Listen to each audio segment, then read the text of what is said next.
कथा शीर्षक टपरीवरची प्रेम कहाणी. मंदिरात संपलेली. दुपारची वेळ होती. कॉलेज सुटलं होतं आणि सगळ्या मित्रमंडळींचा मोर्चा नेहमीप्रमाणे शंकराच्या टपरीकडे वळला. त्या टपरीवरचं कडक चहा, वडापाव आणि आयुष्यभर लक्षात राहणाऱ्या गप्पा, हे सगळं तिथलं वेगळंच जग होतं. आणि त्या जगात होती ती स्वरा. बाहेरून शांत, पण तिच्या डोळ्यात एक वेगळीच उठावदार आग होती. अनिकेतसाठी ती एकटं कारण होती की तो दररोज टपरीवर यायचा. अनिकेत सर्वसामान्य घरातला, अभ्यासात थोडा कमी, पण स्वप्न मात्र मोठी. स्वरा मध्यमवर्गीय कुटुंबातली, आईबाबांच्या नियमांत वाढलेली, पण मनाने खूप उमदी. त्यांची पहिली भेटही तिथेच झाली होती, एका चहाच्या कपावरून.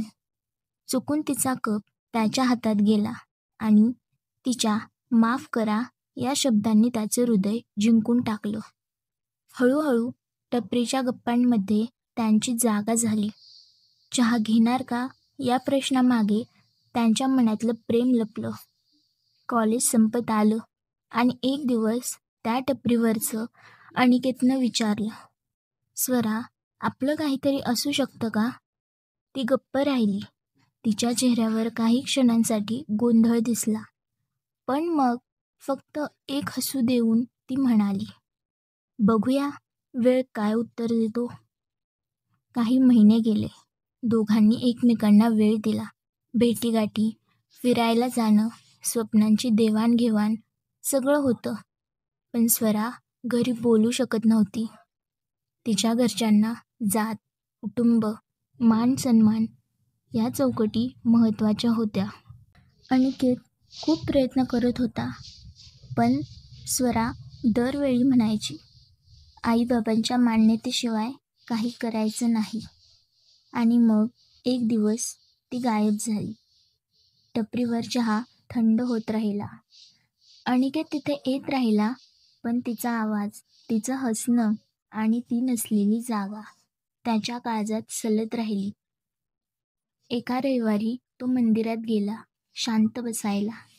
त्या देवळाच्या पायऱ्यांवर ती दिसली, स्वरा, पांढऱ्या साडीत, मंगळसूत्र घालून, कोणीतरी दुसऱ्याच्या नावाची. डोळ्यात पाणी होतं, पण ती शांत होती. तो काही विचारू शकला नाही, फक्त एवढंच म्हणाला, टपरीवरची ती प्रेम कहाणी खरंच इथेच संपली का? ती नजर झुकवून म्हणाली, हो. काही प्रेमकथा अपूर्ण असल्या तरी त्या पूर्णविरामासारख्या वाटतात. तो निघून गेला. टपरीवरचा चहा पुन्हा सुरू झाला. गप्पाही होत्या, हसणंही. पण त्या गप्पांमध्ये आता अनिकेत नुसता सहभागी नव्हता, तो एक लेखक झाला होता. आता त्याच्या कथेचं शीर्षक होतं टपरीवरची प्रेम कहाणी. मंदिरात संपलेली. समाप्त.